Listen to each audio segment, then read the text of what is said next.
आज के दिन हम मेंसुरेशन 3D में कवर करने जा रहे हैं स्पेयर्स गोला। तो स्पेयर्स की अगर बात करें तो मुझे लगता है कि सभी लोग स्पेयर्स को विजुअलाइज करना जानते हैं। फुटबॉल देखा है आपने, फुटबॉल जो होता है वो हमारा स्पेयर ही होता है, हमारा गोला ही होता है। अब अगर हम इसको देखें, इसको 2D में देखेंगे तो सर्किल दिखेगा, और 3D में अगर देखेंगे तो ये आपको क्या दिखेगा, 3D में आपको मतलब विजुअलाइज करना पड़ेगा। फुटबॉल अगर आपने देखा है तो फुटबॉल बिल्कुल होता है, या फिर आप बैट बॉल खेलते हो तो जो बॉल होती है हमारी वो स्पेयर होती है, वो गोला होती है। अगर मैं स्पेयर की बात करूं तो जब हम स्पेयर का डिस्कशन करते हैं तो स्पेयर के डिस्कशन में एक ही सबसे इंपॉर्टेंट चीज होती है, और क्या होती है वो होती है इसकी रेडियस। इसकी रेडियस, मान लो किसी स्पेयर का रेडियस आर दिया हुआ है तो इसकी सारी डिटेल इसी से निकाली जाती है। जब भी हम मेंसुरेशन में बात करते हैं तो सबसे पहले हम आयतन की बात करते हैं या वॉल्यूम की बात करते हैं। स्पेयर की अगर वॉल्यूम की बात करें, इसको हम V से डिनोट करें तो ये होता है सीधा सीधा formula 4/3 pi r cube, 4/3 pi r square r cube. इसमें जो होता है आप इसको लेटरल सरफेस एरिया कह दो, टोटल सरफेस एरिया कह दो, इसका जो सरफेस एरिया होता है वो एक ही होता है जिसको टोटल सरफेस एरिया कहते हैं। ये 4 पाई आर स्क्वायर होता है, 4 pi r square, 4 pi r square होता है। ये कंसेप्ट का सेक्शन है, ठीक है ना। अब लेटरल सरफेस एरिया कहे, कर्व सरफेस एरिया कहे, ये सब इसके लिए एक ही बात है स्पेयर के टर्म में, क्योंकि ये पूरा इस तरीके से बंद होता है तो इसमें एक ही सरफेस एरिया आता है जिसको टोटल सरफेस एरिया कह दो, लेटरल सरफेस एरिया कह दो, कर्व सरफेस एरिया कर दो। स्पेयर के केस में, गोले के केस में सब बराबर होता है। अब ये रहा कंसेप्ट का सेक्शन। अगर हम बात करते हैं स्पेयर का, और इसके बाद हेमिस्फेयर भी पढ़ना है तो हेमिस्फेयर अभी अलग से पढ़ेंगे जो है। फिर हॉलो स्पेयर भी आता है, खोखला गोला जिसको बोलते हैं, तो खोखले गोले को जो है और आगे चल के बढ़ेंगे, लेकिन सबसे पहले हम प्लेन स्पेयर्स को पढ़ते हैं। तो प्लेन स्पेयर के सेक्शन में ये ही हमारा जो है क्या है, यही हमारा टोटल जो है कंसेप्ट का सेक्शन है। अब जब हम बात कर लेते हैं कंसेप्ट का सेक्शन, तो कंसेप्ट के सेक्शन के बाद जो अगला इंपॉर्टेंट सेक्शन है वो है कैलकुलेशन।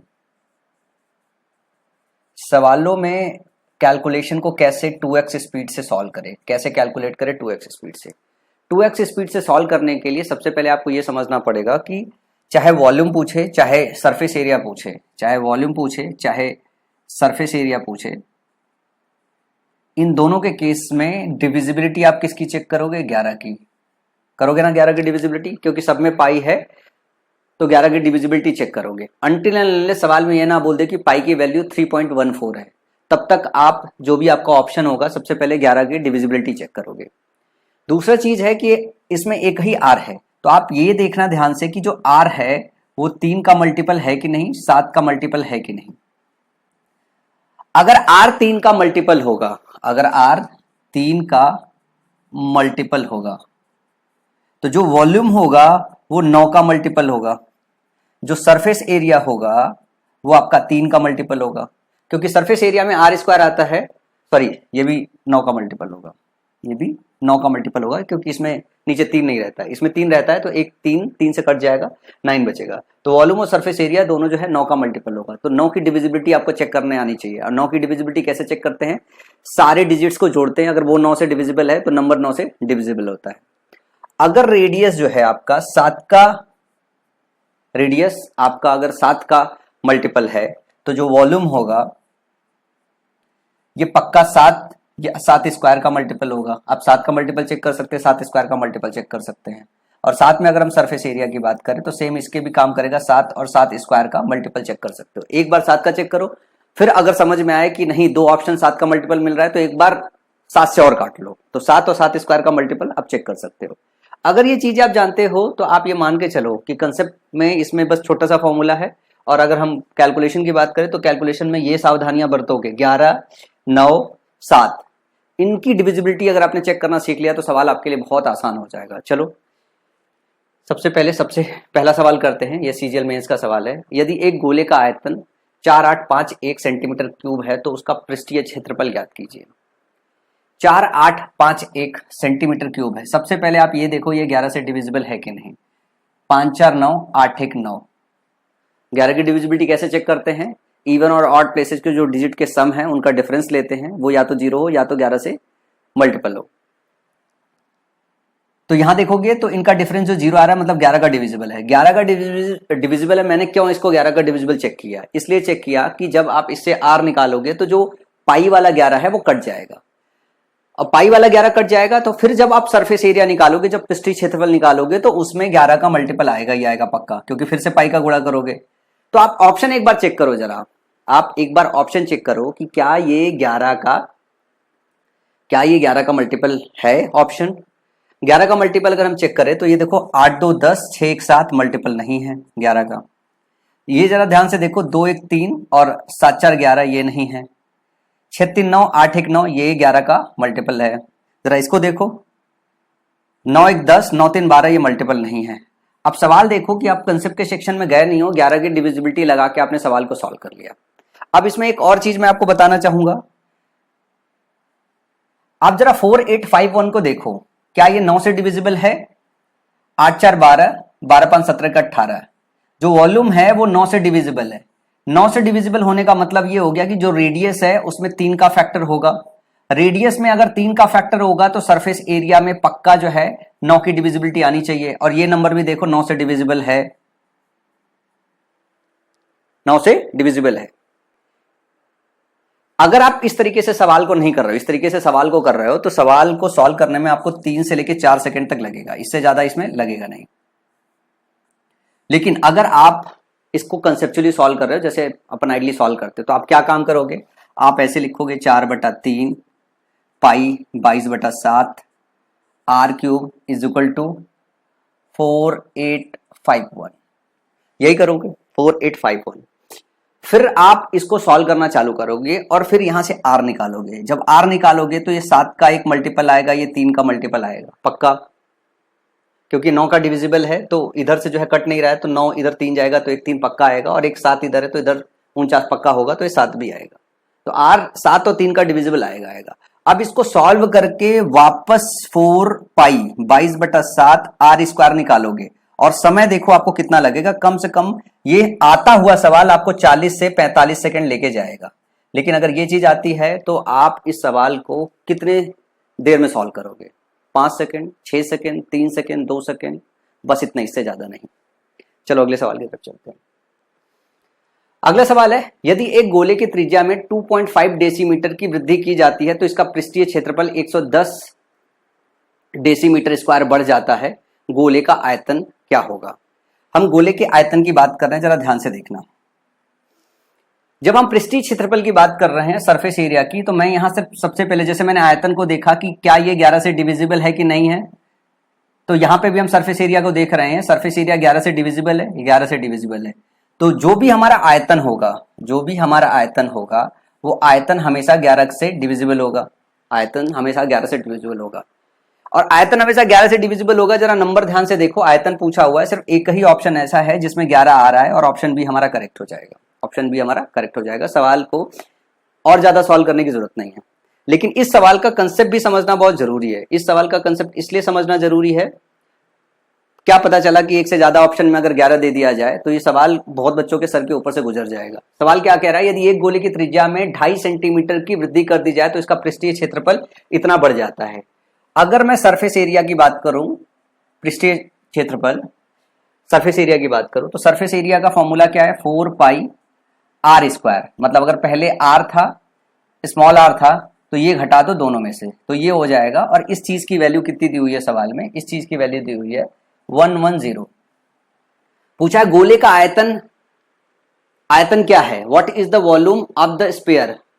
ये जो वॉल्यूम पूछा है बड़ा हुआ नहीं, पुराना पूछा हुआ है। What is the volume of the sphere, मतलब आप यहां से आर निकालोगे और फिर वॉल्यूम निकालोगे, और फिर वॉल्यूम कैसे निकालोगे? 4/3 pi small r cube, small r cube. तो ध्यान से देखो, यहां पे ये जो पाई का 11 है, ये 11 तो कट जाएगा, कटेगा ना? ऐसा तो नहीं कि कटेगा नहीं, ये सीधे सीधे कट जाएगा।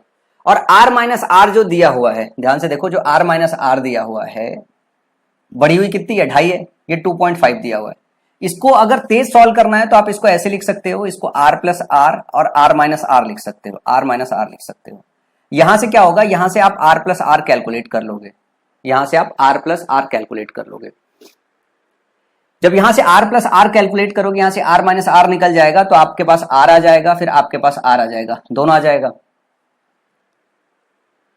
अब यहां आपको निकालना है, जैसे चेंज इन वॉल्यूम निकालना है तो capital r cube minus small r cube करोगे, लेकिन पूछा है गोले का आयतन बताओ। गोले का जब आयतन निकालोगे तो ये आर रखोगे, आर में कुछ भी हो, क्योंकि यहां ध्यान से देखो, यहां पे ये 11 कट जा रहा है, तो आर में 11 का मल्टीपल आएगा नहीं, मतलब 1 अपॉन में 11 आएगा नहीं, तो ये 11 कटेगा नहीं, ये 11 वॉल्यूम में हमेशा बना रह जाएगा इसका।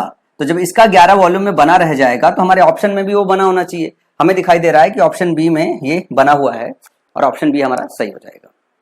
अब इसको आप बेसिक तरीके से सॉल्व करके देखना, मैं आपको बेसिक तरीके से सॉल्व नहीं कराने जा रहा हूं, क्योंकि पेपर देना है मेंस का, तो हमें तरीके सीखने छोटे वाले, हमें वो तरीके बिल्कुल नहीं सीखने हैं जो तरीके हमको 40 सेकेंड 45 सेकेंड 50 सेकेंड हमारा लेके जाए। इस सवाल में 40 45 50 सेकेंड ले जाना मतलब अननेसेसरली अपना समय बर्बाद करना है। अच्छा, आप कुछ लोगों को हो सकता है ये भी ना है कि सॉल्व करना सिखा दो। अब सॉल्व करना सिखा दो, चलो सिखा ही देता हूं यार। यहां से काटोगे तो ये हो जाएगा, देखो 8, यहां से हो जाएगा, काटोगे ये हो जाएगा 8/7, और यहाँ पे हो जाएगा, जैसे 11 से काटोगे हो जाएगा 10, ये हो गया ना 10, ये r प्लस आर और इंटू r माइनस आर, यही होगा ना, और ये कितना हो गया 10। ध्यान से देखो, यहाँ पे r माइनस आर जो है 2.5 दिया है, या 25/10 कह सकते हो, 25/10 कह सकते हो। तो 25 से काटोगे तो 25 चौका हो जाएगा, ये 10 हो जाएगा, 25 चौका 100 हो जाएगा, 4 दूनी 8 हो जाएगा। तो r माइनस जो r होगा वो 3.5 आ जाएगा, और सॉरी r प्लस आर हो जाएगा, r माइनस आर तो रख दिया, r प्लस आर, और r माइनस आर आपका कितना है, 2.5 है। तो कैपिटल R कितना आ जाएगा, 5 5 10, 3 2 5 1 6, ये 3 आ जाएगा, और अगर ये 3 है तो स्मॉल r कितना हो जाएगा, 0.5 आ जाएगा। जब आप निकालोगे 4/3 पाई 22/7, r क्यूब क्या लिख सकते हो, 1/2 का क्यूब, तो 1/8 हो जाएगा। ये ध्यान से देखो 11/21 आ गया, यही तो था। अब इतना तामझाम करने के बाद हम 11/21 तक पहुंचे, जिसमें हमारा समय किल होगा कितना, हमारा समय किल होगा तकरीबन 50 सेकंड से लेके, अगर तेज बच्चा भी लगाएगा तो 1 मिनट किल होगा। लेकिन अगर ये बात जान रहे हो तो 3-4 सेकंड इन सवाल निपट गया। चलो अगले सवाल की तरफ मूव करते हैं। अगला सवाल है, गोले ए और बी की त्रिज्याओं का योग 14 सेंटीमीटर है, ए की त्रिज्या बी की त्रिज्या से बड़ी है, उनके सतह क्षेत्रफल के बीच का अंतर 112 पाई है, ए और बी के आयतन का अनुपात क्या है। सवाल वही है, अगर कंसेप्ट नहीं पता है तो यहां के फंस सकते हो, इसलिए कंसेप्ट का पता होना बहुत जरूरी है। हमारे पास 2 गोले हैं, फिगर बना के समझाऊं, वैसे तो इन सारे सवालों में फिगर बनाना नहीं होता है, लेकिन कहो तो मैं कंसेप्ट फिगर बना के समझा देता हूं। कंसेप्ट समझ लो एक बार, फिर कैलकुलेशन पे फोकस करते हैं कि कैलकुलेशन कैसे शॉर्ट करेंगे, किधर को आएंगे। सवाल क्या कह रहा है, सवाल ये कह रहा है कि ए और बी की त्रिज्याओं का योग जो है, ये मान लो R1 है, ये आपका अगर R2 है, तो ये दिया हुआ है R1 प्लस R2 जो है, ये दिया हुआ है 14, और बोल रहा है उनके सतह क्षेत्रफल के बीच का अंतर 112 पाई है, तो 4 pi R1 square minus R2 square is equal to 112 pi दिया हुआ है। पाई पाई से कट गया, अब इसको 4 से अगर काटोगे तो 4 दूनी 8, ठीक है, 4 बटे 32, ये हो गया 28। अब ध्यान से देखो, एक R1 प्लस R2 है, इसमें R1 माइनस R2 छुपा हुआ है, R1 माइनस R2, और R1 प्लस R2 14 है, तो 14 दूनी 28, तो R1 माइनस R2 2 आ गया। अब मैं बोलूं तो R1 माइनस R2 और R1 प्लस R2 पता चल गया आपको, एक है 14 और एक है R1 माइनस R2, ये है 2। ध्यान से देखो, R1 इज इक्वल टू 8 हो जाएगा, R2 इज इक्वल टू 6, मतलब बड़ा वाला 8 हो जाएगा, छोटा वाला 6 हो जाएगा, बस आप ऐसे जान लो। अब बस ये देख लो कि कौन बड़ा है कौन छोटा है। ए और बी के आयतन का अनुपात बताना है, ए और बी के आयतन का अनुपात बताना है। जो आयतन का अनुपात होगा आपको पता है, तो वो उनके रेडियस के क्यूब के उसमें होगा, अनुपात में होगा। तो अगर R1 R2 का अनुपात निकाले तो ये हो जाएगा 4:3, 4:3 हो जाएगा। और वॉल्यूम की अगर अनुपात की बात करें तो 4 का क्यूब 64, 3 का क्यूब 27। ए बड़ा है कि बी, ए और बी के आयतन का अनुपात बताना है, गोले और बी की त्रिज्याओं का 114, ए की त्रिज्या बी की त्रिज्या से बड़ी है, मतलब ये ए वाला है और ये बी वाला है। अगर हमें V1 अपॉन V2 निकालना है तो ये हो जाएगा R1 का क्यूब अपॉन R2 का क्यूब, ये हो गया 4 का क्यूब अपॉन 3 का क्यूब, ये हो गया 64, ये हो गया 27। तो सवाल का सही जवाब हो जाएगा ऑप्शन नंबर 1, 64:27। अब इस सवाल को कंसेप्चुअली आपको पूरा सॉल्व करना था, आप इसको छोटे तरीके से नहीं जा सकते थे, मतलब आप इसमें डिविजिबिलिटी नहीं लगा सकते थे, क्योंकि जब आपसे रेशियो पूछता है तो रेशियो में डिविजिबिलिटी नहीं लगती है। जब आपसे टोटल सरफेस एरिया पूछेगा, जब वॉल्यूम पूछेगा, उसी में सबसे ज्यादा समय लगता है, उनके कैलकुलेशन में सबसे ज्यादा समय लगता है, और एग्जाम में वही सवाल सबसे ज्यादा आसानी से होते भी हैं अगर आप डिविजिबिलिटी के फंडे को समझ लो। अगले सवाल की तरफ चलते हैं। अगला सवाल है 70.5 सेंटीमीटर त्रिज्या वाले एक गोले को पिघलाकर 23.5 सेंटीमीटर त्रिज्या वाले छोटे गोले बना दिए जाते हैं, ऐसे कितने गोले बनाए जा सकते हैं। अब ये जो सवाल है, इस सवाल में एक हो गया आपका कंसेप्ट का सेक्शन और एक हो गया कैलकुलेशन का सेक्शन। जरा कंसेप्ट का सेक्शन समझो। कंसेप्ट के सेक्शन में, अगर कंसेप्ट के सेक्शन में बात करें हम लोग, तो कंसेप्ट क्या होता है, जब कोई एक बड़ी शेप की चीज अगर छोटी शेप की चीज में कन्वर्ट की जाती है, जैसे मान लो ये पूरा आपका एक स्पेयर है, ये कन्वर्ट किया जा रहा है किसमें, जरा ध्यान देखना। त्रिज्या वाले गोले को पिघलाकर 23.5 सेंटीमीटर त्रिज्या वाले छोटे गोले बनाए जा रहे हैं। अब आपको ये छोटा गोला बनाया जा रहा है, तो पूछा ऐसे कितने गोले बनाए जा सकते हैं। तो जो n होता है ये V1/V2 के अनुपात में होगा, V1/V2 के अनुपात में होगा। एक का जो आयतन होगा, बड़े वाले आयतन से वो भाग दे दोगे तो पता चल जाएगा कितने जो है आपके छोटे गोले बनेंगे। मान लो n गोले बनते हैं तो सारे गोले समान बन रहे हैं, तो एक गोले का आयतन मान लो x है तो n गोलों का आयतन nx हो जाएगा, x n बार जोड़ोगे तो nx हो जाएगा। तो n की वैल्यू सीधे V1/V2 से निकल जाती है, और V1/V2 जो होती है वो सीधे क्या हो जाएगी, R1³ हो जाएगी। ध्यान से देखोगे। अब अगर ध्यान से देखोगे 23.5 का 70.5 से क्या लेना देना है, 23.5 का 70.5 से क्या लेना देना है। एक ऐसा लड़का जिसको टेबल याद होगा 23 का, उसको पता होगा कि 23 में 3 गुणा करोगे 69 होगा, 0.5 में 3 का गुणा करोगे 1.5 होगा, और इन दोनों को जोड़ोगे 70.5 हो जाएगा। तो ये इसका कितना है, 3 गुना है। ये इसका 3 गुना है, तो ध्यान से देखो R1³ क्या हो जाएगा, 3 का क्यूब अपॉन 1 का क्यूब। अगर इसका रेशियो देखें 3:1 है तो 3 का क्यूब अपॉन 1 का क्यूब हो जाएगा, ये कितना हो जाएगा, 27। तो सवाल का सही जवाब क्या हो जाएगा, ऑप्शन नंबर बी। कैलकुलेशन ऐसे शॉर्ट होता है। अब ये सब समझाने के लिए मैंने बनाया, अदरवाइज अगर आपको ये दिख रहा है तो एग्जाम हॉल में जब आपकी प्रैक्टिस होती है तो सवाल कैसे निकल के आता है। सवाल ऐसे निकल के आता है कि n बराबर क्या होता है, दोनों आयतनों का रेशियो, या फिर अगर रेडियस पता है तो R1/R2 का क्यूब होता है। और मेरे को ये दिखाई दे रहा है, ये यहाँ का 3 गुना है, तो 3/1 का क्यूब कितना हो जाएगा, 27। सवाल को सॉल्व करने में कितना समय लगेगा, हार्डली 7 से 8 सेकंड। सोचने में, सॉल्व करने में, सब में बस इतना ही समय लगेगा, इससे ज्यादा नहीं लगेगा। अगले सवाल की तरफ चलते हैं। अगला सवाल जरा ध्यान से देखना। The volume of 2 spheres are in the ratio of 64:125, the ratio between their surface area is. अगर ध्यान से आप देखो, जो V1/V2, ये कंसेप्ट का सेक्शन बता रहा हूं, ये क्या होता है, ये R1³ होता है। अगर मैं सरफेस एरिया पहले का अपॉन सरफेस एरिया दूसरे का बात करूं तो ये R1² के प्रोपोर्शनल होता है, ये R2² के प्रोपोर्शनल होता है। और R1/R2 मान लो जो है सो है। तो होता क्या है, जब इस तरीके का डेटा दिया रहता है तो आप क्या काम करते हो, दिमाग देखो आपका सोचता कैसे। आपका दिमाग पहले यहां से यहां जाएगा, आपको ये पता है कितना है, ये 64/125 है। तो आप सबसे पहले क्या काम करोगे, आप ऐसे करोगे, ये 4 का क्यूब है, ये 5 का क्यूब है, तो आप पहले यहां से क्या होगे, यहां से आओगे, ये 4 5 हो गया। फिर यहां से यहां जाओगे कि 4 का स्क्वायर अपॉन 5 का स्क्वायर हो गया, ये 4 चौका 16 और अपन में 25 हो गया।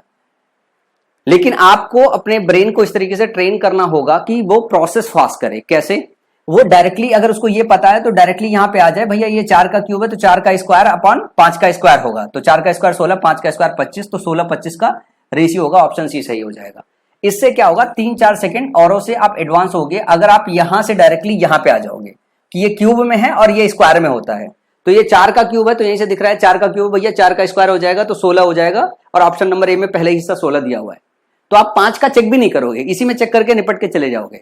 यही तो बात होती है, जो ये छोटी छोटी बातें हैं, चैप्टर बाय चैप्टर जब ये छोटी छोटी बातों पे काम करोगे तो आप ये देखोगे कि आप लोगों से कहीं ज्यादा महारथी हो गए हो।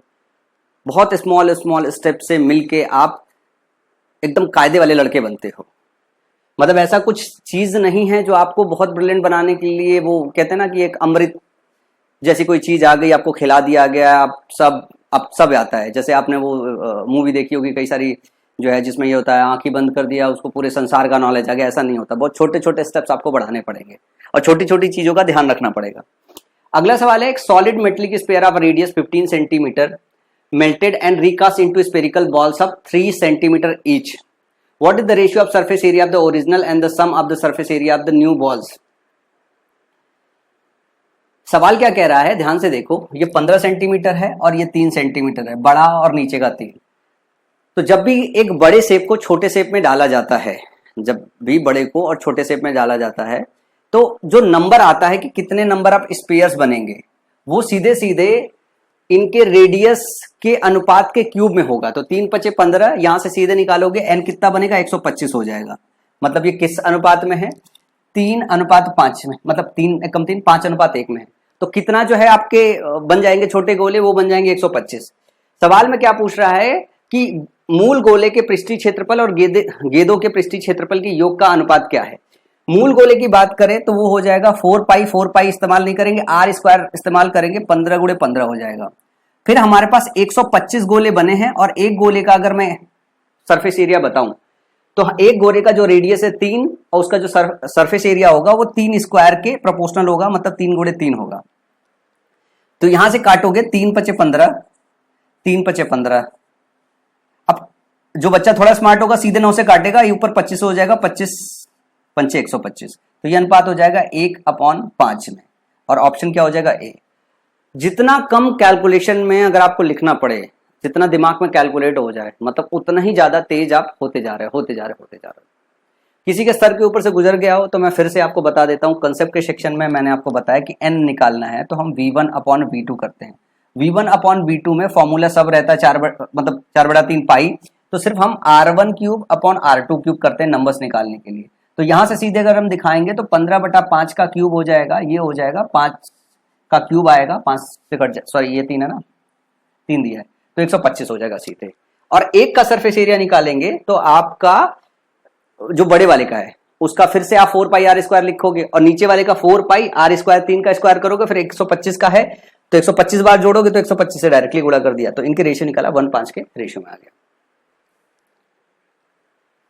मेरा पहला बैच है ना, तो कभी कभी मैं भूल जाता हूं कि आप मेंस वाले बच्चे हो या आप वो बच्चे हो जिसने बेसिक्स पहले से पढ़ रखी है, तो कभी कभी मैं बिल्कुल बेसिक्स एक्सप्लेन करने निकल जाता हूं कि अच्छा समझा दूं, किसी बच्चे के सर के ऊपर से ना गुजर जाए। अगला सवाल है, an solid metallic spheric balls are melted and recast into cylindrical rod whose radius is 3 times that of a spherical ball and height is 4 times the radius of a spherical ball. The value of n is। CGL mains का question पूछा गया है, ये cylinder और sphere का एक mix question है। क्या बोल रहा है कि an solid metallic spherical balls are melted and recast into cylindrical rod whose radius is 3 times that of spherical ball and height is 4 times the radius of spherical balls। अगर मैं ये मान लूं कि n गोले हैं और एक गोले का रेडियस अगर r है तो ये 4/3 πr³ हो जाएगा। क्या हो जाएगा, ये टोटल इसका वॉल्यूम हो जाएगा। ये जो वॉल्यूम होगा ये किसके बराबर होगा, melted and recast into cylindrical rod whose radius is 3 times. Cylindrical rod की बात हो रही है, सिलिंड्रिकल रॉड का जो फॉर्मूला होता है वॉल्यूम का होता है πr² × h। अब यहां पे जो r है वो 3 टाइम्स स्फेरिकल रेडियस का है, ये 3r का होल स्क्वायर, और जो h है, h कितना है, 4 टाइम रेडियस का है इंटू 4r। बस इसी को सॉल्व करना है, पाई से कट गया, 4 से कट गया, ठीक है ना। और ध्यान से देखो, r³ से कट गया, ये हो गया 3 × 9, 9 × 3, तो n जो होगा वो 27 के बराबर आ गया। n जो होगा वो 27 के बराबर आ गया, यही पूछा था। ऑप्शन नंबर बी सही हो गया। अगला सवाल है, how many spherical bullets, each bullet being 7 centimeter in diameter, can be made out of a cube of lead whose edge measures 77 centimeter। शीशे के घन से जिसकी कोर 77 सेंटीमीटर मापी जाती, कितना गोलाकार गोलियां बनाई जा सकती है, प्रत्येक गोली 7 सेंटीमीटर व्यास की है। अब अगर मैं घन की बात करूं, घन का जो वॉल्यूम होता है वो इसका क्यूब होता है, 77 × 77 × 77। ये किसके बराबर होगा, ये जितने भी n स्फेरिकल बॉल होगा उन सभी का वॉल्यूम जोड़ दिया जाए तो इस घन के वॉल्यूम के बराबर होना चाहिए। तो n हो गया, एक का जो वॉल्यूम होगा 4/3 पाई, r अगर निकालोगे तो 7/2 है क्योंकि डायामीटर दिया हुआ है, 7/2 का क्यूब। यही आपको कैलकुलेट करना है। आप ध्यान से देखो इसमें, तो ये 7 का जो क्यूब है ये कट गया किससे, यहां 11 बचा, यहां 11 बचा, यहां 11 बचा, 7 का क्यूब निपट गया। अब ध्यान से देखो ये 11/7 और लिखा हुआ है, 11/7 और लिखा हुआ है। तो यहां से आप अगर ध्यान से देखोगे ये हो गया 11, ये हो गया 7, यहां एन की वैल्यू निकाल रहा है, एन की वैल्यू निकाल रहा है। अब इसके आगे तो कैलकुलेट करने के बजाय मैं 7 की डिविजिबिलिटी चेक कर लेता, 7 की डिविजिबिलिटी चेक कर लेता, और ध्यान से देखो 3 भी इधर गुणे में आएगा, 3 भी इधर गुणे में आएगा, 2 भी इधर गुणे में आएगा, 2 भी इधर गुणे में आएगा। तो मैं क्या काम करता, मैं सीधे सीधे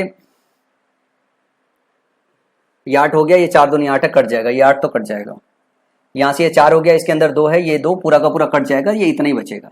मैं क्या काम करूंगा, इसको और कैलकुलेट करने के बजाय, इसको और कैलकुलेट करने के बजाय मैं सीधा डिविजिबिलिटी चेक करना चालू कर दूंगा एन के लिए, कि इसमें से 11 का डिविजिबल कौन कौन है, कौन कौन 11 का डिविजिबल नहीं है।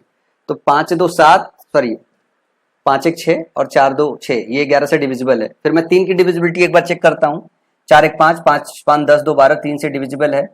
7 से की डिविजिबिलिटी चेक करूंगा, 7 दूनी 14 और 7 7 49 डिविजिबल नहीं है, मैंने ऑप्शन काट दिया।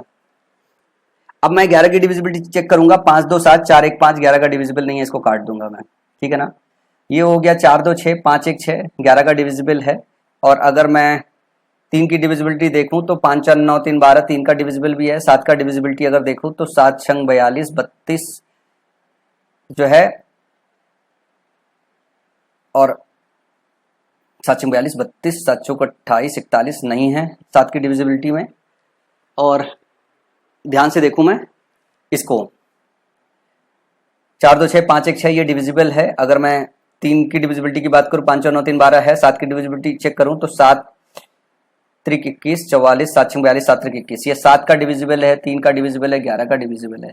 तो करेक्ट ऑप्शन हो जाएगा डी। आप गुणा करोगे तो ये भी वही आएगा, 11 11 हम 121 गुणे 7 3 21। जब ये n गुणा करोगे तो कितना आ जाएगा, 254 और आगे 1 दिया हुआ है, n बराबर इतना आ जाएगा। तो यहां से भी आप डिविजिबिलिटी चेक करते हुए जा सकते हो। यही सब तो आर्ट है, जब आप क्वेश्चन को सॉल्व कर रहे हो तो उसका कैलकुलेशन का सेक्शन कैसे आप हल्का कर सकते हो। अब जैसे मैं क्या है ना कि मैंने इतना कमांड बना रखा है कि मैं आधा क्वेश्चन सॉल्व करने के बाद सबसे पहले तो मैं डिविजिबिलिटी चेक करना चालू कर देता हूं, उससे मेरा बहुत ज्यादा समय बचता है।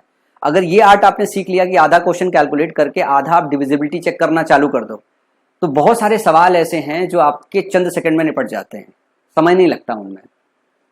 चलो अगले सवाल की तरफ चले।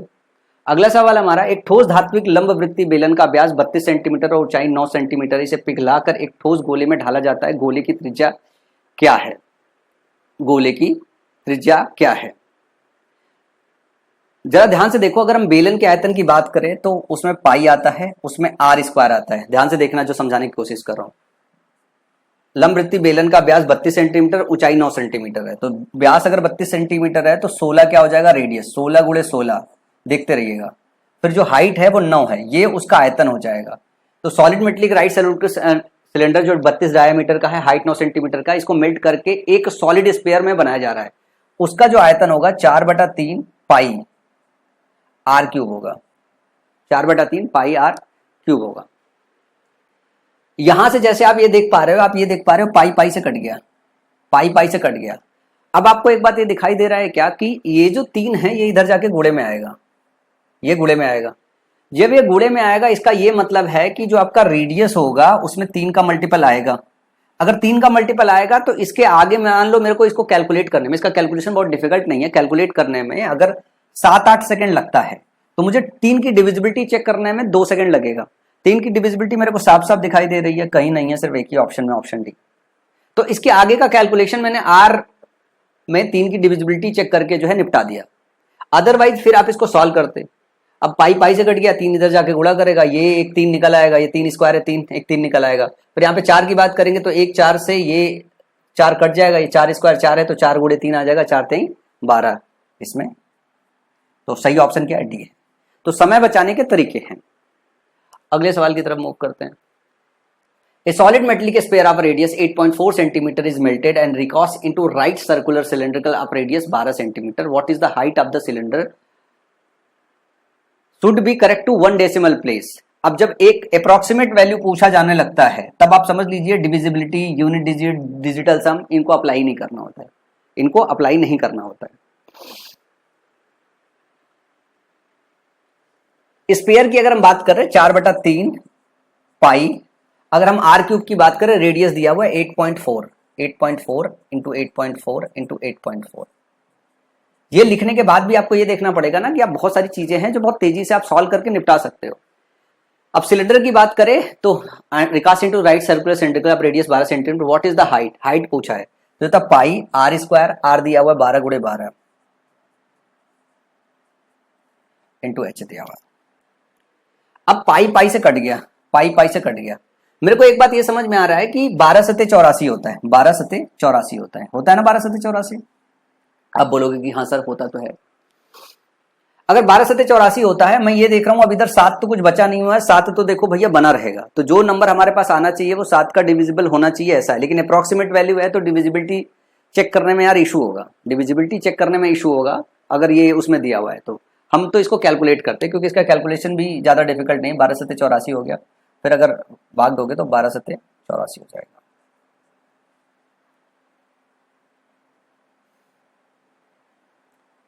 अगर 3 से भाग दोगे तो बचा हुआ यहाँ पे आ जाएगा, ये 0.7 है, ये 0.7 है, ठीक है। और 3 से अगर भाग दोगे तो 3 दूनी 6, 3 × 24, 2.8 हो गया। तो जो h आया है वो 7 सते 49.49 × 4 × 2.8 हो गया।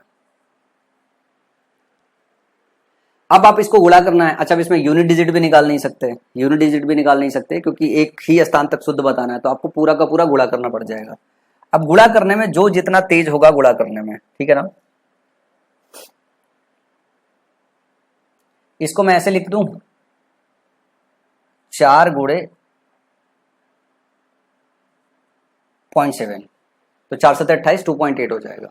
तो ये हो जाएगा 16। तो एक बार 16 का पहाड़ा पढ़ देंगे, एक बार 7 का पहाड़ा पढ़ देंगे, तो हमारे लिए ज्यादा आसान होगा। 16 9 144, हाथ में आया 14, 16 चौका 64, 64 14 78 हो गया, 7.84 हो गया। हमारे पास जो ऑप्शन है उन सब से ये ऊपर निकल गया, नहीं अभी 0.7 से भी गुणा करना है, अभी नीचे आ जाएगा। तो 7 चौका 28, 7 × 35 2 37, कहीं 7 दिखाई दे रहा है, दिखाई तो नहीं दे रहा है, सॉरी 7 चौका 28, 7 2 8 56, 56 2 58, 7 चौका 28, 7 2 56 2 58, 7 7 49 और 49 और 5 54, तो 5.488 आया। और अगर अप्रॉक्सीमेट वैल्यू लोगे तो 5.5 आ जाएगा। तो सवाल का सही जवाब क्या हो जाएगा, ऑप्शन नंबर डी। अभी सवाल को एक्चुअली पूरा कैलकुलेट करना पड़ा, अगर ये 3 स्थान तक दिया होता ना तो सवाल पहले निपट जाता। जब भी आपको अप्रॉक्सीमेशन की बात आ जाए तो ध्यान रखिएगा कि आपके सारे टूल फेल हो जाते हैं, सारे टूल आपके फेल हो जाते हैं, फिर आपको पूरा कैलकुलेट करना पड़ता है। अब अगर हम यहाँ पे बात करें ना, यहाँ से जो एच निकालने का सेक्शन है, ये कैलकुलेशन में जैसे अगर आपने टेबल याद कर रखा है और बेसिक कैलकुलेशन में अच्छी प्रैक्टिस कर रखी है तो ये 3-4 सेकंड ही लगता है, ज्यादा लगता नहीं है। समझ में आया? चलो अगले सवाल की तरफ चलते हैं। अगला सवाल है हमारा,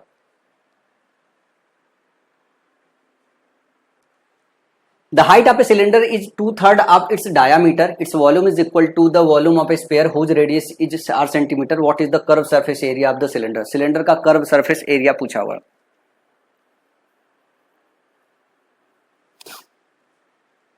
और पाई में ही उत्तर दिया हुआ है तो आप डिविजिबिलिटी पाई वाली चेक नहीं कर पाओगे, आप पाई वाली चेक नहीं कर पाओगे। तो height of a cylinder is 2/3 of its diameter. जैसे मैं आपको कंसेप्चुअली अगर इसको बताऊं थोड़ा सा फिगर बना के, तो ध्यान से देखिएगा, इसकी जो हाइट है, the diameter of a cylinder is 2/3 of its diameter.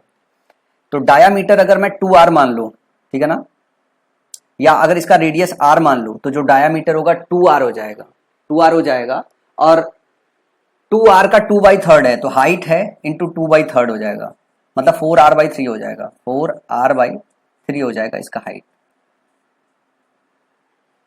इसका जो वॉल्यूम है, इसके वॉल्यूम की अगर हम बात करें तो पाई r स्क्वायर, h की बात करें तो 4/3 r हो जाएगा, ये इसका वॉल्यूम हो जाएगा।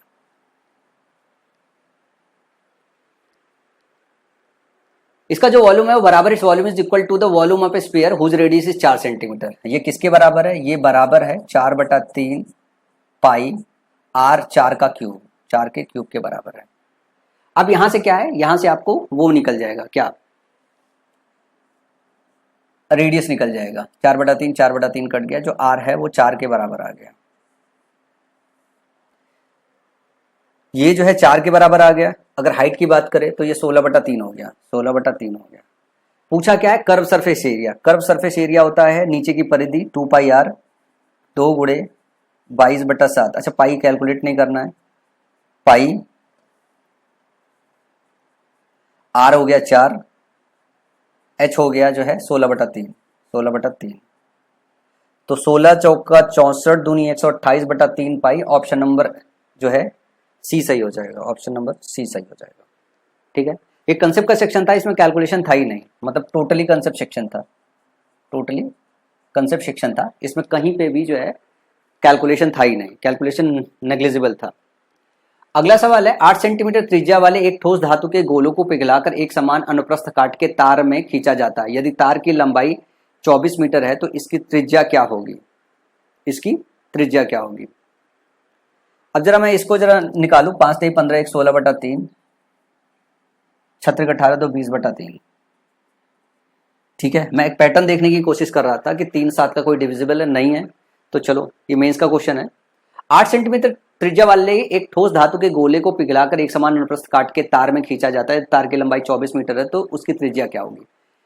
जो हमारा ये वॉल्यूम है 4/3 पाई आर क्यूब की बात कर रहे हैं, तो ये हमारा 8 का क्यूब हो जाएगा। ये जो बराबर होगा वो होगा पाई, आर इसका बताना है, मान लो आर है, आर स्क्वायर है, इंटू एच 24 के बराबर होना चाहिए। और ये है 24 मीटर, और ध्यान से देखो ये है सेंटीमीटर।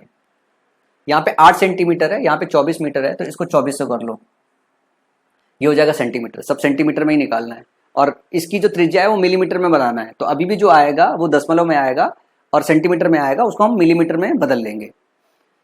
न्यूमेरिक वैल्यू खाली निकाल ले तो, क्योंकि सबके न्यूमेरिक वैल्यू अलग है, तो अब ये किस जगह पे पॉइंट लगेगा वो तो बाद में देख लेंगे अपन।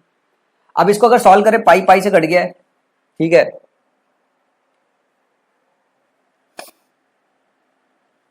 आर स्क्वायर निकालना है तो 4 से काटेंगे, 4 छंग 24, 600 हो गया।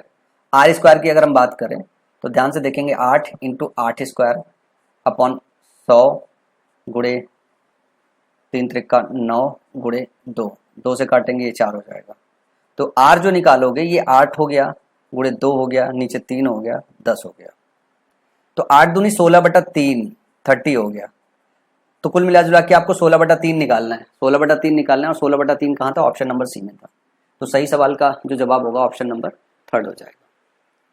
अगले सवाल की तरफ चलते हैं। अगला सवाल है, solid metallic sphere of radius x centimetre is melted and then drawn into 126 cones each of radius 3.5 centimeter and height 3 centimeter. There is no wastage of material in this process. What is the value of x? देखो दोनों के volume बराबर होना चाहिए। अगर एक spheres को जो है बदल रहे हो, किसमें, कोन में बदल रहे हो, तो दोनों का जो वॉल्यूम है कंसेप्चुअली ये बराबर होना चाहिए। तो 4/3 पाई आर क्यूब, यहाँ पे आर जो है एक्स दिया हुआ है, एक्स क्यूब जो बराबर होना चाहिए वो बराबर होना चाहिए 1/3 पाई, ये h होगा और ये r होगा, इसका रेडियस दिया हुआ है, ठीक है ना, 3.5 सेंटीमीटर, और 126 कोण में कन्वर्ट किया जा रहा है, 126 कोण में कन्वर्ट किया जा रहा है। तो ये 126 कोण में अगर कन्वर्ट किया जा रहा है तो 126 कोण का जो वॉल्यूम होगा, उन टोटल का जो सम होगा बड़े वाले स्फीयर के जो है आयतन के बराबर होगा। रेडियस 3.5 सेंटीमीटर, हाइट 3 सेंटीमीटर दिया हुआ है, तो रेडियस हमने निकाला 3.5 सेंटीमीटर, 1/3 पाई आर स्क्वायर 7/2 का स्क्वायर इंटू एच कितना है 3। आप ध्यान से देखो, पाई पाई से कट जाएगा, कटेगा, आप कहोगे बिल्कुल सर कट जाएगा। अब ये 3 जो है इस 3 से कट गया, आप बोलोगे सर बिल्कुल कट गया। अगर मैं एक्स क्यूब की बात करूं तो एक्स क्यूब जरा ध्यान से देखो क्या क्या निकलने वाला है। आपको 7 स्क्वायर मिला है, आप बोलोगे कि हाँ सर मिला हुआ है। 7 स्क्वायर के साथ साथ आपको 2 का स्क्वायर मिला है 4, और इधर का 4 आ गया है, 4 हमारे पास आ गया है, साथ में 126 है, 21 गुणे 6 होता है ना, 21 गुणे 6 है, 21 गुणे 6 है। और इधर वाला जो 3 है ये अभी बाकी रह गया है, इधर जाएगा और इधर जाएगा 3 और। तो ध्यान से देखोगे, अगर इसे 2 से काटोगे तो ये हो जाएगा 2 3 6 और इसे काटोगे तो 2 हो जाएगा। और अब देखोगे तो ये 7 का क्यूब होगा इंटू 3 का क्यूब होगा, क्योंकि यहां से ये इसको क्या लिख सकते हो 7 गुणे 3, तो 7 का क्यूब होगा, 3 का क्यूब होगा अपॉन 2 का क्यूब होगा। तो जो x आया है आपका वो आ गया 7 गुणे 3 बटा 2, 21 बटा 2 मतलब 10.5 हो गया। तो x का मान कितना हो गया 10.5 हो गया। कंसेप्ट क्या था, एक स्पेयर का जो वॉल्यूम है 126 जो कोन बन रहे हैं उन सारे कोन, क्योंकि वेस्टेज नहीं हो रहा है तो उनका जो वॉल्यूम होगा उनका जब सब करोगे तो इसके बराबर आएगा। और इस सवाल में कैलकुलेशन एकदम ना के बराबर था, ठीक है।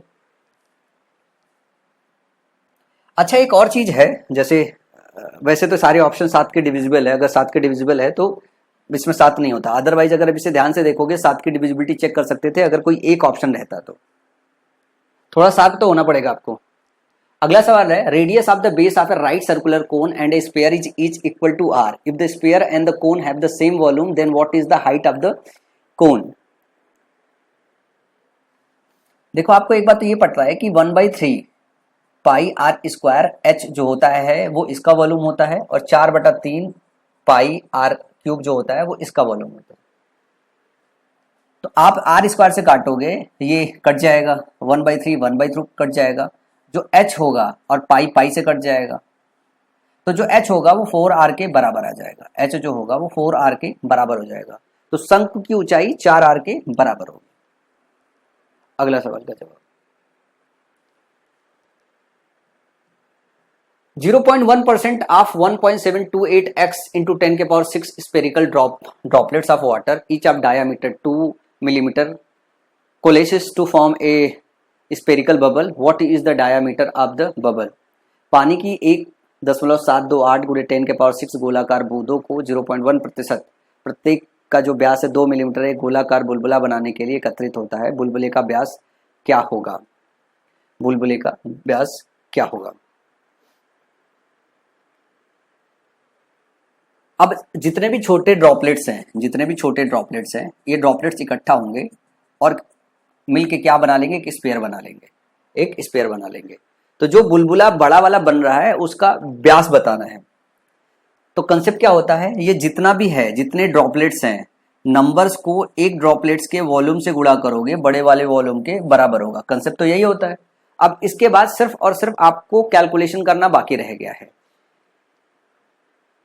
पानी का इतना गोलाकार बूंद, ये गोलाकार जितनी भी बूंद है ध्यान से देखो 1.728 गुणे 10 के पावर 6, 1.728 इंटू 10 के पावर 6, इसका 0.1% निकालो, उससे बना रहे हो आप, इसका 0.1% निकाल रहे हो, ठीक है ना। 0.1% आप इतना स्फेरिकल ड्रॉपलेट्स वाटर है इनको क्या कर रहे हो, इनको इकट्ठा कर रहे हो। सबका डायामीटर 2 है तो रेडियस क्या होगा, 1 होगा। तो इसके साथ अगर वॉल्यूम निकालोगे तो 1 का वॉल्यूम होगा 4/3 पाई, और आर क्यूब करोगे तो 1 का क्यूब 1 हो जाएगा। ये बराबर होगा बड़े वाले के 4/3 पाई आर क्यूब के, कैपिटल आर क्यूब के। अगर इसकी एक की स्मॉल रेडियस आर है और इसका कैपिटल आर है तो ये कुछ इस तरीके से हो जाएगा। पाई तो देखो दोनों साइड है, कट जाएगा, पाई का कुछ काम नहीं रहेगा। पाई आपने यहाँ से और पाई आपने इधर से काट दिया, 4/3 भी काट दिया, 4/3 भी काट दिया आपने। तो कुल मिला जुला के आपको बस ये देखना है कि जब इसको हटाओगे तो ये हो जाएगा, ये ध्यान से देखो, और फिर जब ये काटोगे तो ये कटेगा 10 के पावर 3 से। फिर जब आर क्यूब देखोगे तो ये हो जाएगा 1728। जब आर का मान निकालना होगा यहाँ पे, अब यहाँ पे आता है गेम, कि किस बच्चे को 1728 किसका क्यूब है वो पता है। 1 से लेके 1000 के बीच में, ध्यान से देखना जो मैं बता रहा हूँ, 1 से लेके 1000 के बीच में 1 से लेके 10 तक का क्यूब आता है। ये सारे क्यूब आ जाते हैं 1 तक के 10 क्यूब के। फिर जब हम 1000 से बात करें, 1000 से लेके जो है 2000 के बीच में 2 नंबरों का क्यूब आता है, एक 11 का आता है, एक 12 का आता है। जो 11 का क्यूब होता है ये इसके नजदीक होता है, जो 12 का क्यूब होता है वो 2000 के नजदीक होता है, और ये जो नंबर है वो 2000 के करीब है। और जितनी भी वैल्यू आपकी आ रही है वो इंटीजर वैल्यू आ रही है। तो आपको अगर याद नहीं है तो आप तो ये मान के चलो, अगर ये डेटा याद है कि 1000 2000 के बीच में 11 और 12 का क्यूब आता है, ये 2000 के करीब है, तो ये 12 का क्यूब होगा। तो यहाँ पे हमने निकाल दिया 12 का क्यूब निकाल दिया, या आ गया 12। अब आपको निकालना है क्या, डायामीटर। तो 12 गुणे दूनी 24 क्या हो जाएगा, ये मिलीमीटर आया हुआ है। अगर इसको कन्वर्ट करना होगा सेंटीमीटर में तो 10 से भाग दे दोगे तो डी ऑप्शन आ जाएगा 2.4। समझ में आया? अब इसमें जिस बच्चे को क्यूब और क्यूब रूट याद होगा, जो क्यूब याद होगा, जो है जिसने 20 तक क्यूब याद कर रखा होगा, उसको तुरंत दिख जाएगा कि ये दिया हुआ है 12 का क्यूब दिया हुआ है। समझ में आया? सवाल में आगे चलते हैं, अगले सवाल की तरफ मूव करते हैं। 3 solid metallic spheres whose radius are 1 cm, x cm, 8 cm are melted and recast into single solid sphere of diameter 18 cm. The surface area of the sphere with radius x cm is। देखो दिया क्या हुआ है, तीन है, तीन जो है स्पेयर्स है, 3 स्पेयर्स को क्या काम कर रहे हो, पिघला के एक बड़े गोले में बना रहे हो। तो अगर मैं तीनों का वॉल्यूम निकालूंगा तो मैं क्या कहूंगा, 4/3 पाई कॉमन ले लूं तो पहले में R1 का 1 का क्यूब हो गया प्लस x का क्यूब हो गया और 8 का क्यूब हो गया, यही बराबर होगा 4/3 पाई। और बड़ा जो बन रहा है वो डायामीटर कितना 18 सेंटीमीटर है ना। Single solid sphere of diameter 18 centimetre, radius कितना हो जाएगा 9 सेंटीमीटर, 9 का क्यूब हो जाएगा, तो ये कट जाएगा। तो क्या ये चीज लिखने की जरूरत है? आप तो सीधे सीधे लिख सकते थे ना कि 1 का क्यूब x का क्यूब प्लस 8 का क्यूब इज इक्वल टू 9 का क्यूब। 9 का क्यूब किसी को याद है क्या होता है? 9 का क्यूब 729 होता है 9 का क्यूब। 8 का क्यूब किसी को पता है क्या होता है? 512 होता है। 1 का क्यूब 1 ही होता है। तो x क्यूब क्या होगा? x क्यूब क्या होगा, क्या जोड़ोगे कि इसके पास पहुंच जाए, आपको पता करना है। तो या तो आपको पता हो कि भाई इन 3 का क्यूब 9 के क्यूब के बराबर होता है, ट्रिपलेट तो याद रखते हैं पर ये चीज याद नहीं रखते हैं। चलो याद नहीं रखते तो कैलकुलेट कर लेते हैं, ये एक्स क्यूब रख लेते हैं, ये हो गया 513। तो 729 में 513 घटा दो, जब 513 घटाओगे तो ये ध्यान से देखो क्या हो जाएगा, ये हो जाएगा 6, ये हो जाएगा 1 और ये हो जाएगा 2, 216। 216 का मतलब एक्स क्या हो गया, 6 का क्यूब हो गया, एक्स क्यूब 6 का क्यूब हो गया, एक्स जो हो गया 6 हो गया। पूछा क्या है, त्रिज्या x सेंटीमीटर वाले गोले का पृष्ठीय क्षेत्रफल बताओ। अगर आपको सरफेस एरिया बताना है तो सरफेस एरिया क्या होता है 4 पाई r स्क्वायर 36, और 36 गुणे 4 करोगे तो क्या हो जाएगा 4 छंग 24, 4 3 12 तो 14, 144 पाई। 36 गुणे 4 144 होता है, तो ऑप्शन ए करेक्ट हो जाएगा। अगले सवाल की तरफ मूव करते हैं। अच्छा निकल गया। ये रहे स्पेयर्स। स्पेयर की अगर हम बात करें तो स्पेयर में जितने वैरायटी बन सकते थे, मतलब ऐसा नहीं कि अभी और नहीं है, अभी तो ये प्लेन स्पेयर था, अब हम हेमी स्पेयर पढ़ेंगे। हेमी स्पेयर के अलावा जो अगला अपने को सेक्शन पढ़ना है वो खोखला गोला पढ़ना है। फिर उसके बाद जो कॉम्प्लेक्स और कॉम्प्लेक्स क्वेश्चन बनता है वो एक फिगर के अंदर दूसरा फिगर जब डालना चालू करते हैं, उसके लिए मैं सेपरेट लेक्चर दूंगा। अभी मैं प्लेन सारे के सारे टॉपिक कवर कर रहा हूँ। मैं उम्मीद कर रहा हूँ कि जितने मैंने क्वेश्चन बताए हैं कोई ऐसा क्वेश्चन नहीं है जो सीजीएल मेंस का नहीं, सारे के सारे सीजीएल मेंस के क्वेश्चन है। और दूसरी बात यह है कि आप अगर देख रहे होगे तो इनके किसी भी सवालों में कैलकुलेशन आपको मेरे से तो देखने को नहीं मिला होगा। जिन सवालों में हमने कंसेप्ट लगाया उसमें कैलकुलेशन नहीं है, और जिनमें कैलकुलेशन था उसमें हमने कंसेप्ट ही नहीं लगाया है। तो सॉल्व अगर तमीज से करोगे तो यही सीन है। अब बात करते हैं अगले सेक्शन का, जिसमें हमको पढ़ना है हेमिस्फीयर। क्या पढ़ना है इसमें? हमको हेमिस्फीयर पढ़ना है। तो मैं एक पेज और ऐड करूंगा जिसमें मैं हेमिस्फीयर की बात करूंगा। हेमिस्फीयर की बात करूं तो हेमिस्फीयर ध्यान से देखोगे कुछ इस तरीके का स्ट्रक्चर होता है। मतलब आप फुटबॉल को आधे से काट दो, जब आधे से काटोगे तो ध्यान से देखोगे ये कुछ इस तरीके का बनता है। ये एक सर्किल बनता है, ये एक सर्किल बनता है।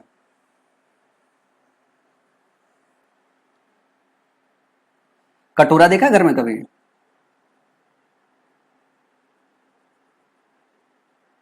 ये इस तरीके का बाउल बनता है और ये होता सर्किल।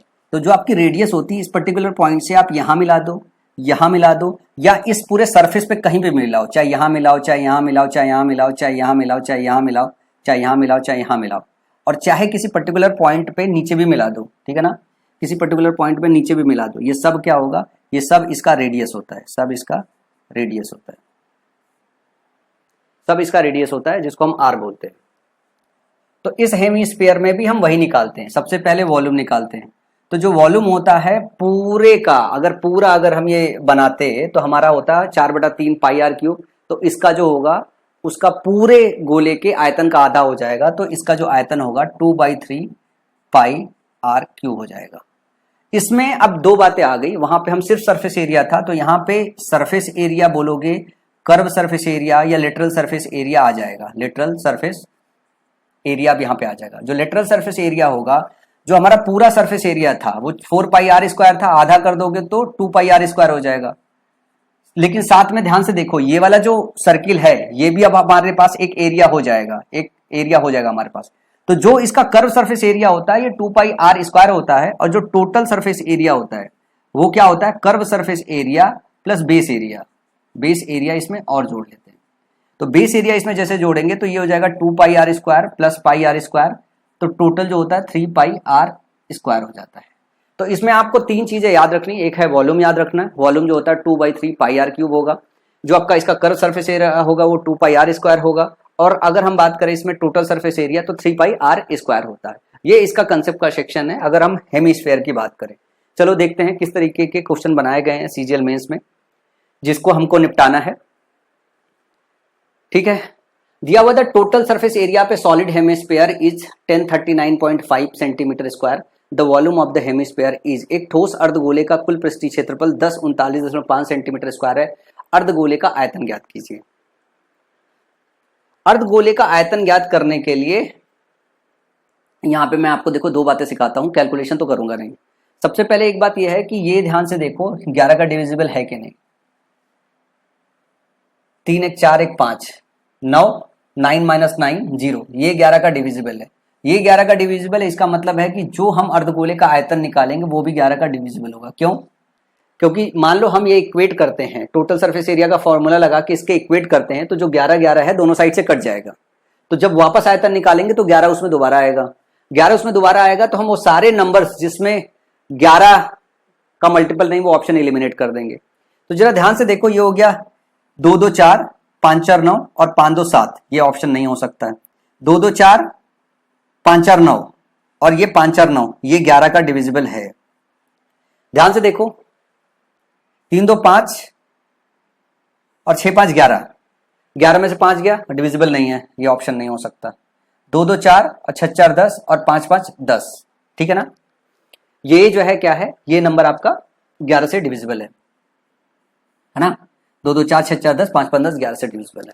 अब दूसरा सेक्शन में आपको ये बताना चाहूंगा कि वॉल्यूम, ये देखो क्या ये 9 का डिविजिबल है, जरा ध्यान से देखो 9 का डिविजिबल है। तो आप कहोगे सर 9 5 14 14 4 18, ये 9 का डिविजिबल है। जो वॉल्यूम है हमारा 9 का डिविजिबल है, इसका मतलब रेडियस में पक्का हमारे 3 आएगा, रेडियस में 3 होगा। रेडियस में 3 होगा तो जो अर्धगोला होगा जब उसका आयतन निकालोगे उसमें भी 3 आएगा, उसमें 3 आएगा, तो मतलब जो नंबर होगा वो हमारा 3 या 9 से डिविजिबल होना चाहिए। जरा ये वाला नंबर ध्यान से देखो, 2 5 और 6, तो 5 2 7 7 7 14 14 6 20, ये 3 से डिविजिबल है नहीं है, मतलब इसको भी डिविजिबल होना चाहिए। तो हमारा जो सवाल का जवाब है वो हमारा ऑप्शन डी नहीं होगा, हमारे पास यही बचा है, क्योंकि ये इसका सम जो है 18 आ रहा है, ये 3 से भी डिविजिबल है, 9 से डिविजिबल है। तो सवाल आप देख रहे हो हमने सिर्फ डिविजिबिलिटी से क्रैक कर दिया, मतलब जो कैलकुलेशन का सेक्शन है उस कैलकुलेशन के सेक्शन से भी हमने क्वेश्चन निपटा दिया। हमें पूरा सॉल्व करने की जरूरत नहीं है, अगर इसका कंसेप्ट समझना है तो कंसेप्ट समझ लो। अब कंसेप्ट में क्या करोगे, सबसे पहले आप एक काम करोगे, 2 pi r square is equal to 1039.5 निकालोगे, फिर आप निकालोगे वॉल्यूम। जब वॉल्यूम निकालोगे तो 2/3 पाई आर क्यूब निकालोगे, यहां से ये आर निकालोगे और फिर यहां पे आर रखोगे। मैंने कहा कि ये घर पे बैठ के कैलकुलेट करना, कि यहां से आर निकालना, यहां से आर रखना, फिर कैलकुलेट करना, और तकरीबन 45 से 50 सेकंड के बाद आप जवाब पहुंचना कि आपको सी देना है, या फिर मेरे तरीके से सवाल सॉल्व कर लो, 5 सेकंड 7 सेकंड में सीधे सीधे डायरेक्टली आप यहां पहुंच जाओ। समझ में आया? चलो आगे चलते हैं। अगला सवाल है, the curve surface area of A hemisphere with radius 10.5 centimetre is, curve surface area पूछा है, 10.5 सेंटीमीटर इज, त्रिज्या वाले अर्धगोले का वक्र पृष्ठीय क्षेत्रफल बताओ। आपको क्या लगता है यार, मैं कैसे सॉल्व करूंगा? 6 3 9, ध्यान से देखना, 9 माइनस 9 11 से डिविजिबल है, 6 6 12, 12 में से 1 गया, 11 से डिविजिबल है, और 4 2 6, 6 में से 6 गया, 11 से डिविजिबल है, और ध्यान से देखो 5 3 8, 8 में से 8 गया, सब 11 से डिविजिबल नंबर है। तो आप कहोगे सर 11 की डिविजिबिलिटी तो अपनी लगी नहीं, मतलब सीधे से इसको तो सीधे से कैलकुलेट करना है, लेकिन मैं क्या काम करूं, मैं बस ध्यान दे रहा हूं कुछ चीजें। अब जैसे हमें क्या निकालना है, पृष्ठीय क्षेत्रफल, अर्ध वक्र, कर्व सरफेस एरिया निकालना है। तो कर्व सरफेस एरिया की बात मैंने बताई कि ये क्या हो गया, 2 पाई आर स्क्वायर, यही होगा ना 2 पाई आर स्क्वायर। अगर मैं आर की बात करूं, जरा ध्यान से देखो, 2 गुणे 22/7, 2 गुणे 22/7 इंटू आर स्क्वायर को देखना। आर दिया हुआ, रेडियस जो है हमारा 10.5 है, 10.5 इंटू 10.5। इसको गुणा करोगे टाइम तो लगेगा आपको, ऐसा तो है नहीं कि गुणा करने में टाइम आपको नहीं लगेगा, टाइम तो लगेगा।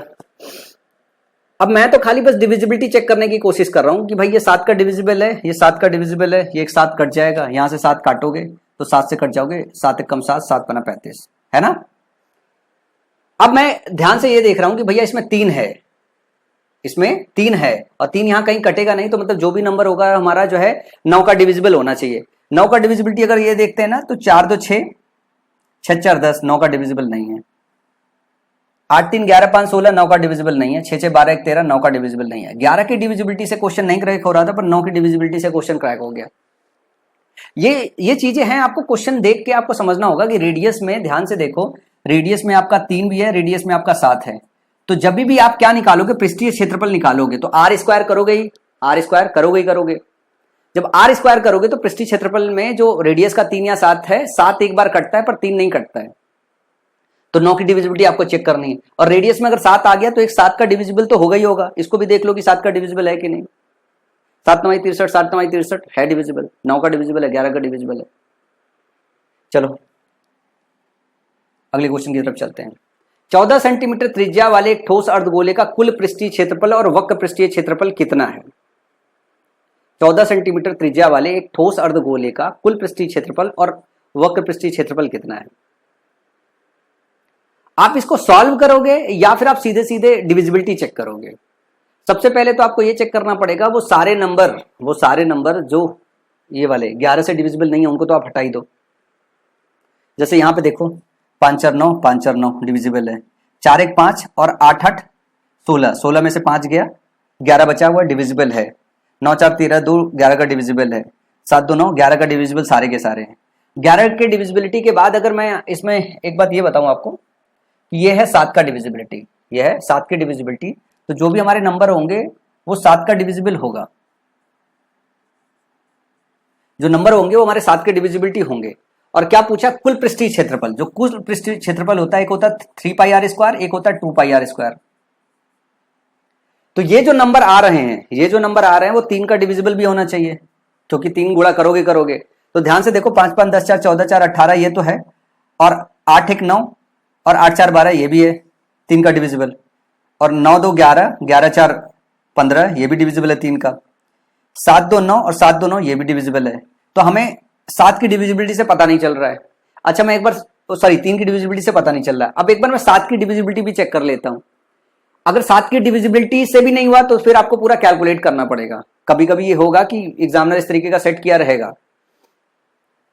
7 की डिविजिबिलिटी चेक करते हैं तो 7 7 49, 64, 7 9 63 और 7 दूनी 14, 7 का डिविजिबल है। 7 दूनी 14, 44, 7 6 42 और 7 चौक 28, 7 का डिविजिबल है। अब आपको क्या करना पड़ेगा? सब कैलकुलेट करना है, मतलब जितनी भी डिविजिबिलिटी है इस क्वेश्चन में कुछ अप्लाई नहीं हुआ होगा कभी कभी। अब आपको क्या करना है? 3 पाई 22/7 और आर स्क्वायर 14 गुणे 14, ये हो गया आपका टोटल। जब टोटल की बात करते एक निकाल दो, क्योंकि ये सारा का सारा अलग अलग है। जब सारा का सारा अगर अलग अलग है तो खाली आप एक निकाल लो, दूसरा तो उसके साथ मैच कराना पड़ेगा खाली। सबसे पहले कुल पृष्ठीय क्षेत्रफल टोटल सरफेस एरिया पूछा है, 7 दूनी 14, ठीक है ना।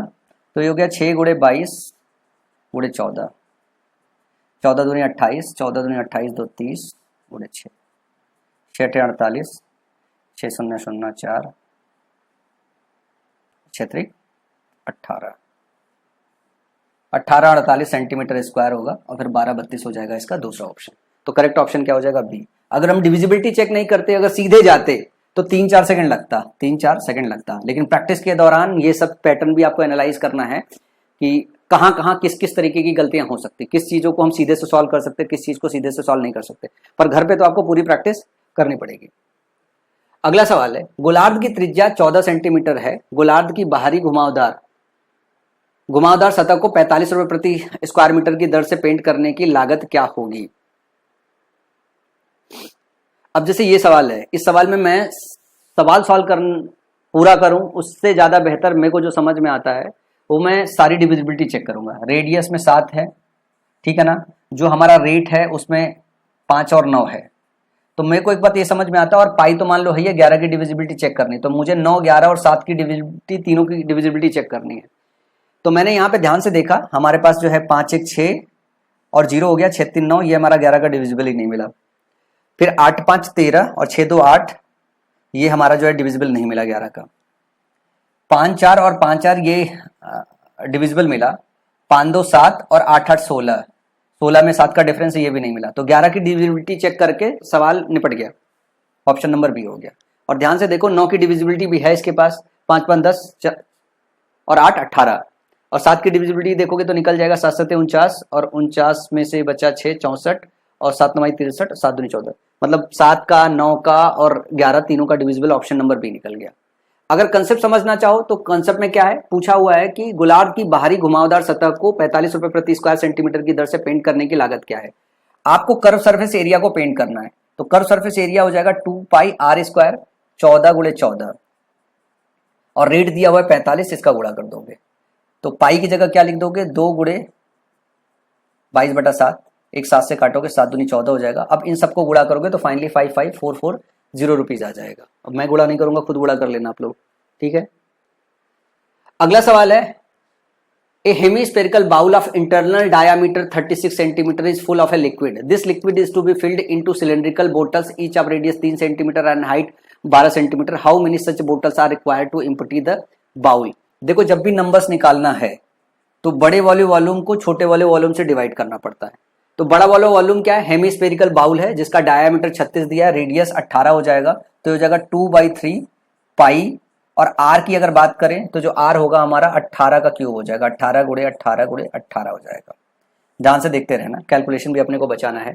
फिर अगर हम बात करें जो आपका सिलेंड्रिकल बॉटल्स बन रहा है उसके अगर एरिया की बात करें तो ये हो जाएगा पाई, पाई लिखने की वैसे भी जरूरत नहीं थी, पाई रेडियस है 3, pi r square 3 into 3 into height है 12, हाइट है 12।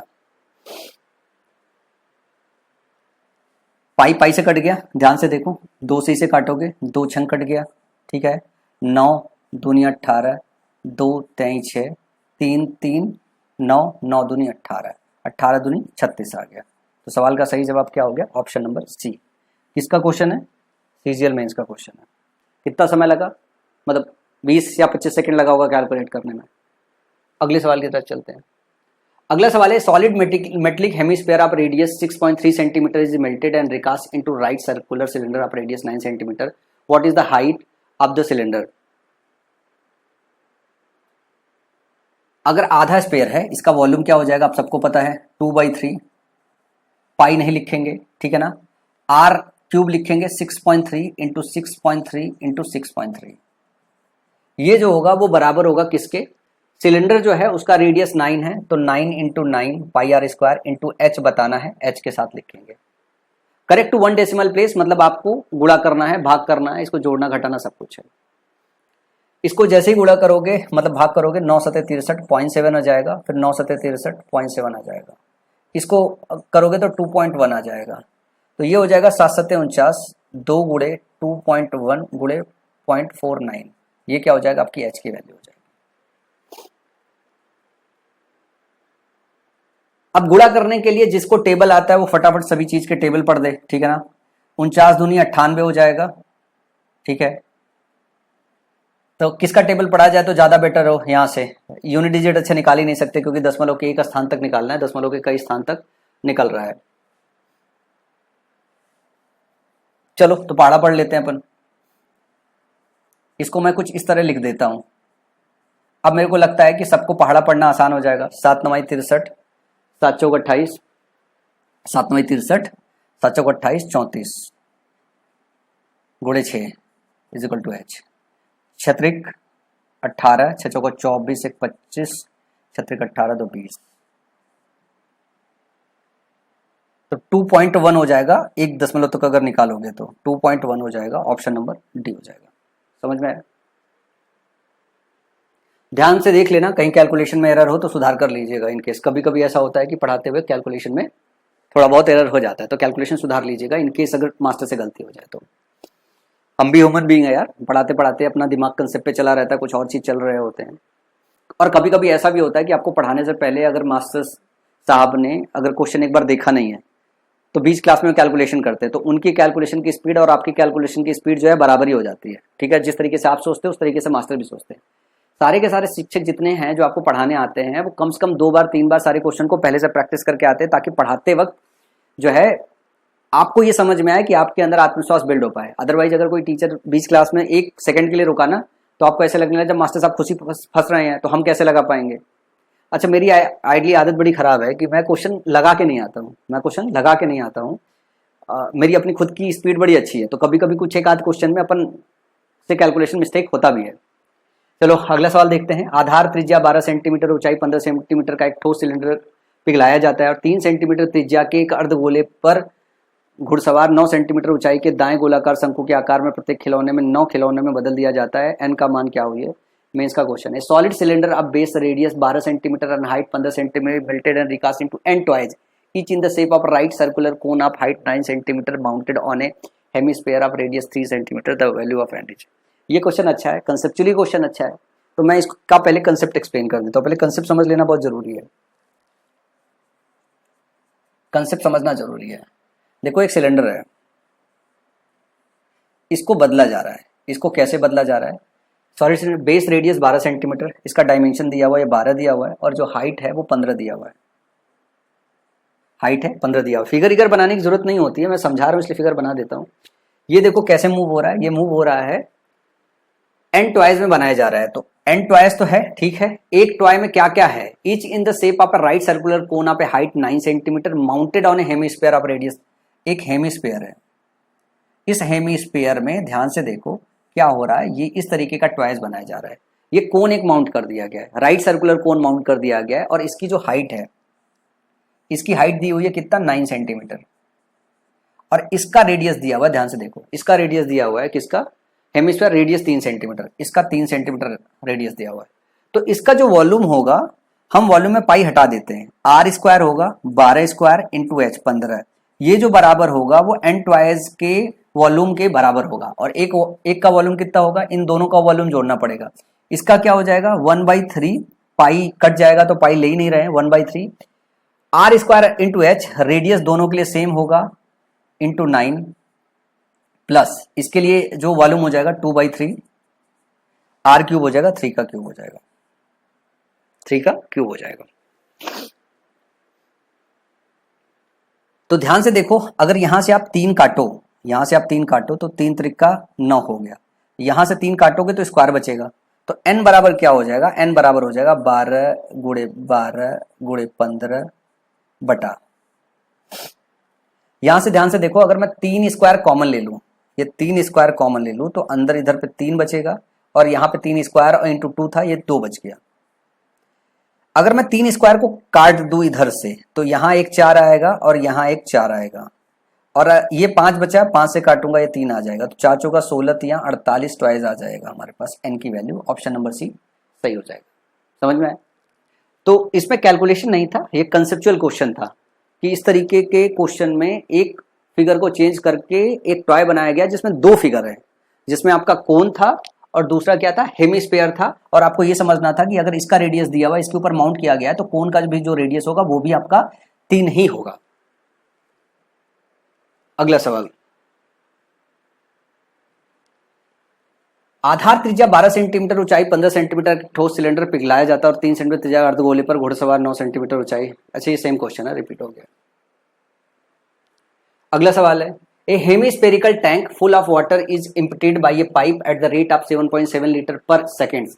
How much time will it take to empty 2/3 part of the tank if the internal radius of the tank is 10.5 metre? ये बहुत क्लासिक क्वेश्चन होते हैं यार, इनको भी समझना बहुत जरूरी होता है, जहां पे स्पीड वगैरह दे दिया जाता है। पहले तो आप ये समझो, जो टैंक है आपका वो हेमिस्फीयर है, अर्धगोलेकार का हेमिस्फीयर है। Full of water is emptied by a pipe at the rate of 7.7 liter per second. How much time will it take to empty 2/3 part of the tank if the internal radius of the tank? ये जो दिया हुआ है 10.5 दिया हुआ है, ये क्या दिया हुआ है 10.5 दिया हुआ है। अगर मैं इसके वॉल्यूम की बात करूं, इसके अगर वॉल्यूम की बात करूं तो ये वॉल्यूम हो जाएगा 2/3 पाई 22/7 आर क्यूब 10.5 इंटू 10.5 इंटू 10.5, यही हो जाएगा। अगर आप इसको 7 से काटो तो 7 से कट जाएगा, या इसको यूं ही रहने दो। बोल रहा है इसका कितना पार्ट खाली करना ये भी देख लो। 2/3 पार्ट खाली करना है तो 2/3 से गुणा कर दो। 2/3 से आपने गुणा कर दिया, और वॉल्यूम जो टोटल था वो क्या था, 22/7 पूरे 10.5 का क्यूब हो गया। अभी ऐसे ही लिख देते हैं। अब ये जो खाली होगा ये कैसे खाली होगा, how much time in hours will it take to empty, कितने आवर लगेगा। अब बोल रहा है ये किस में दिया हुआ है, ये मीटर में दिया हुआ है, तो ये आपका मीटर क्यूब हो जाएगा आयतन। और 1 मीटर क्यूब बराबर क्या होता है, 1 metre cube is equal to 1000 litre होता है, 1000 लीटर होता है। सवाल में दिया हुआ है 7.7 लीटर पर सेकेंड लगता है।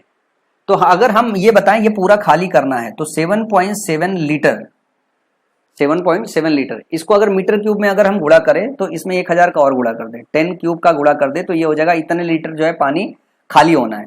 और 1 सेकंड में 7.7 लीटर अगर खाली कर रहा है तो मान लो कितने n सेकंड लगते हैं, तो वो n सेकंड निकाल लेंगे, और बाद में उसको घंटों में बदलना है तो 60/60 का भाग देके निकाल लेंगे।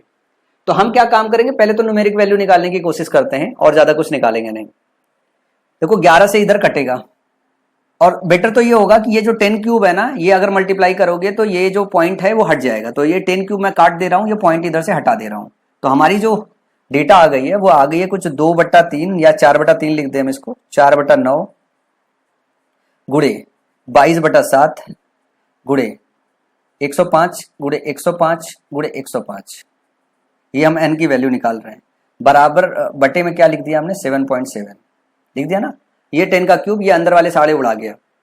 अब हम इसको जरा ध्यान से देखें, 11 से काटेंगे, 11 दूनी 22, यहाँ पे इसको भी उड़ा दे तो एक 10 से गुणा कर देते हैं, 11 7 77, ठीक है। अब मैं एक चीज और देख रहा हूं कि 7 इसमें, 7 इसमें, 7 इसमें, यहाँ पे 7 है, यहाँ पे 7 है, ध्यान से देखना। 7 इसमें, 7 इसमें, 7 इसमें, यहाँ पे 7 है, 2 7 कट जाएगा, एक 7 बचेगा।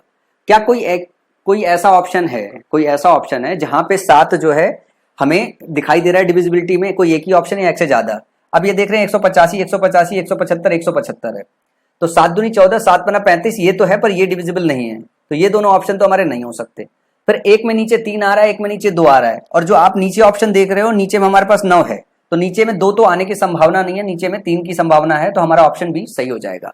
तो यहां हम पूरा कैलकुलेशन करने के बजाय हमने क्या काम किया, हमने बुद्धि का इस्तेमाल किया अपने, कि हम 7 की डिविजिबिलिटी देख के हमने क्वेश्चन को क्रैक कर लिया। अब इसको सॉल्व करोगे तो भी यही आएगा।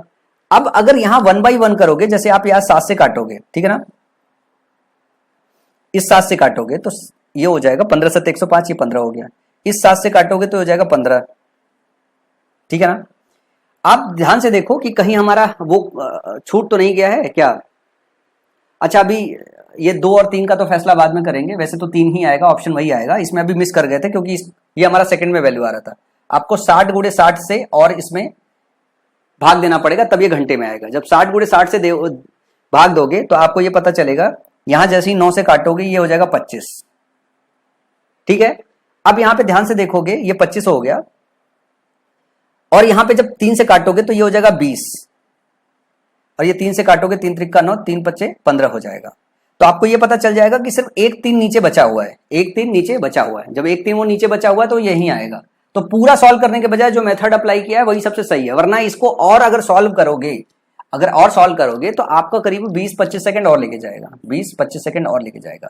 तो आधा सॉल्व करने के बाद आप अपनी बुद्धि अच्छे से इस्तेमाल करना सीख लो, कि आप डिविजिबिलिटी चेक करना सीख लो। डिविजिबिलिटी चेक करना सीख लोगे तो आपके लिए वो सारे के सारे सवाल मजाक हो जाएंगे और आसान हो जाएंगे।